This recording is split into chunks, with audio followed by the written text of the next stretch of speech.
Салам. Биз бул ирет Баткен облусундагы Кара Токой айылына саякаттайбыз. Бир жолу Кара Токой айылында коомдук угуу өтүп, 9-10-11 класстын окуучулары ошол коомдук угууга катышмакчы болушат. Алар элчи болгон жерге барып, айылдагы жаштардын көйгөйүн айтууну, суроолоруна жооп алууну каалашкан. Бирок алар көпчүлүктүн алдында сүйлөй алышпагандыктан башкалардын ойлорун угуп келе беришкен. Бул нерсе жаштардын сынчыл ой жүгүртүүсү төмөндүгүн көрсөтүп турат.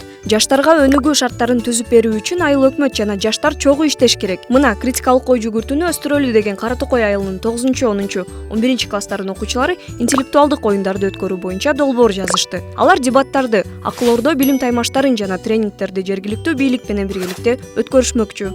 Эң кубанычтуусу, алар жазган долбоор сынактан утуп алды. Балдар залга эмеректерди орнотуп, жакында интеллектуалдык оюндарды онлайн жана офлайн түрүндө өткөрө башташат. Бул демилгендин натыйжасында 15-20 бала критикалык жана аналитикалык ой жүгүртүүсүн өстүрүүнүн үстүндө иштей баштайт. Достор, силер кандай ойлойсуңар? Силер жашаган айылда же шаарда мындай маселелерди кантип чечип жатышат?